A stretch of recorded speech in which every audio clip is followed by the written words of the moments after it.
What's up, Reefers? Welcome to Alex Pour Corals. This is Alex Wilson, and this is my video log where you can learn from my mistakes, so come check it out. Alright, so here's a shot of the main display today, and I'm going through the same toxic Dino flagellate nightmare. That's right, it's toxic nightmare. And what I'm going to do with these dinos, well, I had the lights on 20%, and I also did a little bit of the chemi clean just in case. And so I have the lights on a 20% intensity, but now I increased them back to 50% intensity. So that's right, let's check them out. And the dino flagellate certainly has gone down. There's just very little of them left. Right, yellow thing? Certainly a little bit on the crushed coral over here, so let's check it out. And let's see if we can see. And I think it's almost gone, just a few small little pieces left of it, so I think we're good there. But so now I increased the light though to go ahead and hit the, went up from 20% to 50%. So, mainly because of my clams that I were worrying about. And, they're definitely looking a little lighter, a little pale. I guess I would describe as a slight palish coloration to them. Not quite as vibrant as they normally are. Right, yellow tang? So we're checking them out over here. And let's see, there's the squamosa right there. That one's looking pretty good. However, the worst one of the bunch is this one right here, the small golden maxima. Certainly not as vibrant and definitely a little what I would describe as pale. Let's get a really good close. I moved them a little closer to the glass to get an eye on them, and it's mandala certainly sticking in just a little bit on the bottom left hand side right there. Still got a little bit of dino slime on them right there. Toxic dino flagellate knitting nightmare. But hopefully it'll be okay. Increase the lighting here. So I had that added on 20% intensity for about a week, maybe 8 days now. So switching it back over, and in addition to that, I've done the full, I did 2 days of blackout, right? Well, I just turned the lights off for, for 1 day for 24 hours. And then after, I waited a couple days, and then I did another day without the lights on. So I think that seemed to work pretty good, that, and then the reducing the intensity. So we'll see what it does from here on out. But here's a shot of the same the worm feeder that I had before, and see right there, I mean that's I got enough nori right there in there. And PE mice is flake to last this guy yellow tang about 24 hours, so that's convenient to do that. And I have to rip up the nori to get these bite-sized pieces for him. So that works good for just the one fish though. I mean, if you had more than one fish, sometimes I've had it where they're certainly will like just the competition. From one fish, they'll just come up there and grab the food. Right, yellow tang? They'll just go over there, grab the food, pull it out, and then toss it in a corner just so the other fish won't get it, and then they'll go over there and then grab some more and then guard them, make sure that nobody else gets it, protecting it. So that's one of the things that we don't have problems with just one fish. So can certainly get away with this so far. So this is a shot of him. And also have check out the coral scrubber system. That's right, I got here down here the coral scrubber scrubbing away. You probably have heard of a Kato system. Why have Kato when you can have coral? Just replace the Kato with a little bit of coral, and you got yourself an instant coral scrubber, or as I say, a coral refugium, or a. So anyway, here's the system down here, and I got some yellow. You can see the yellow tang eating the pieces of nori that I put down here for him. Luckily here it doesn't go anywhere, it just settles on the gravel. So here it is on the gravel and just eats it from there, right? So good so far. I got the new gravel in here. We're gonna see going through some ugly phases. Got the mushrooms down here, so no problems there. Let's check out the main display really quick. And certainly cleared up nicely now. I got good visibility. See one side to the other. And Daniel, he thinks we're gonna eat his food over here, so he's trying to get us, I think. But anyway, everything else seems to be doing much better. Elegance coral, gotta love it.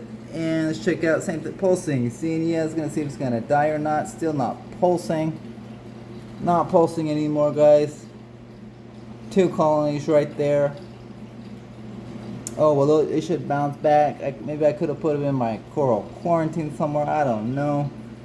Oh, well, let's see here. So, got the mushroom cloner over here. Move the frog spawn out a little bit. So, yeah, it's definitely kind of okay. So, let's see what it's going to be doing. 50% intensity. And so let's go ahead and check out the coral quarantine system. Okay, so on this one, definitely frustrating that I certainly have the toxic Dino flagellate nightmare in here again, and I can definitely see these coming off my overflow right there. And so I definitely bummed out about that. I did 2 things. Well, I lowered down the light intensity from 100% down to 80%, and then I raised it up a couple inches from where I had it.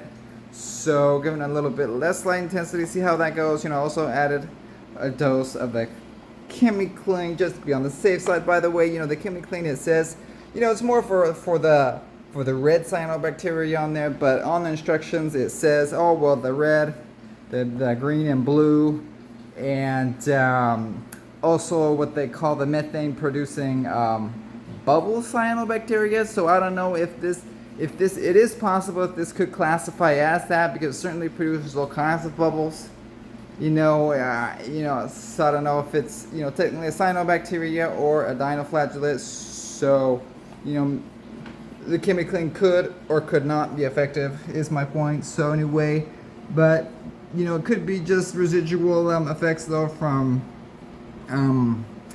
maybe I had overfed this one a little bit too much on the reefoids. Maybe that's why it was my most likely culprit that that could have caused this dinoflagellate bloom in this one, if that is in fact what it is.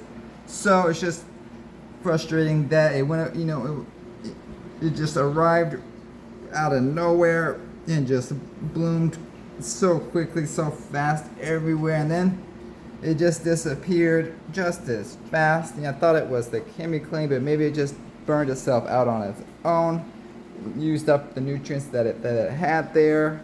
But that was like a couple weeks ago, and now it's back. So I've definitely been trying to keep things clean. I hit things off with the pipet there, trying to blow the slime off. But certainly got a little bit of slime like I showed you guys on the last video down here. So one of the best shots of them is probably in the front right here. And so looking pretty good, but I'm gonna have to try to blow them off a little bit more. I know it's there. It's all, I can see it on the rocks too. Blow the rocks off a little bit, and I can see it blow off everywhere. So yeah, definitely lots of fun. Dinoflagellate toxic nightmare that just it's not so bad as if it just smothers and grows everywhere. If this as if that's not bad enough, it just has to be toxic where it actually starts reducing the polyp extension of everybody, closing everybody down. The only thing, guys, it didn't seem actually like reacted like in a toxic way would be the clams. The clams, I mean, they seemed okay as far as their polyp extension, mantle extension, except the fact that they would get physically almost smothered with it. But they kind of would brush that off, or I would brush off the netting dinoflagellates on them, and then the netting slime, that didn't seem to be not so bad. So more it was, giving them less light, I think was certainly effective in a negative way. But the other corals, though, definitely going to have that brown slime just going everywhere. Definitely the pulp extension on them is all reduced. Even if the slime isn't directly on them, it's just they can just smell it, or they're getting poisoned in the water, I believe, by the dinos. So alright guys, well that's just the way it goes. Dino flagellates and reefing. That's the way they go together, hand in hand, just part of nature. We got dino flagellates, we got cyanobacteria, you got hair algae. Let's come check out gotta check out the live rock, the Australian live rock. And sounds exotic, but I guess, Pacific live rock is Pacific live rock, so it's pretty similar to the Indonesian rock and that, Anyway, one thing that just came to mind is that here it is. I got it on here and it's been going a couple months now at least. And one thing interesting of note is that, it has, it has red slime right there.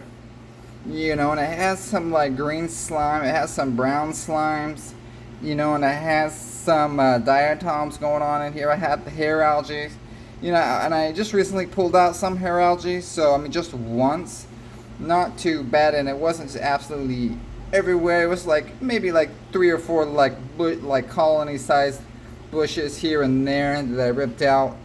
And so the point is though is that you have these cyanobacteria and coralline algae right there, but it doesn't spread like in a huge plague proportions. It's like everybody just kind of like has their territory in their small area. So that's one theory, that if you that is getting fueled by the excess dissolved organics from excess feeding. And in here too I have the 4 Astrea snails, I believe that's what they were called. So I got these guys in here and they're hitting the algae. I've never put anything in here whatsoever. I could put a little bit of something for them, but if I see it get too much, but so yep, there's that. And what else do I want to mention? Oh yeah, that I ran a couple of videos right on these guys that on these I still call them baby abalone snails, but they are in fact thanks to double checking that, they are Stomatella snails. That is the actual name for them, Stomatella baby snails. And had a huge boom of them in the quarantine system as well as the coral scrubber system. And so I'd like to say there is that those are the guys, and they're real similar to the abalone, except the fact that the abalones, they have these huge portholes going across the side of the shells, which is kind of interesting. So these are similar, but they don't have, but they're real small, probably about the biggest is the size of a nail or so. So they're definitely different than the abalones. So Stomatella snails, if you were wondering what I was talking about with the baby abalones, that's what they are. And also had a few of these Astorina starfish show up, and they're cruising around here and there as well, munching on things, regular things. So what have we got? Astorina starfish, Stomatella snails, and that's what I figured out they were after hearing Jake Adams on Reef Builders, so talking about the Stomatella snails. And I was thinking, wait a minute, which ones are those? So I looked them up, and sure enough, the same ones that I have that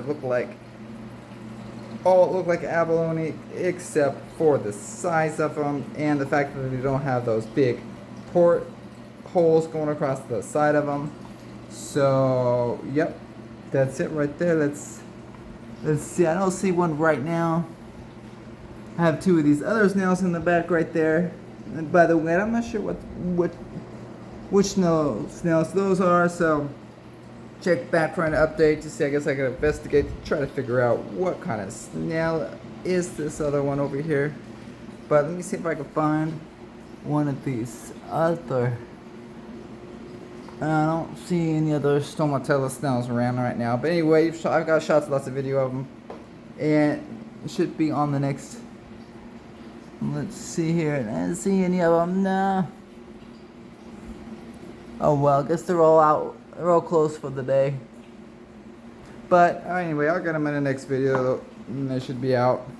Alright guys, well, thanks for the update. Yeah, happy reefing. Bye.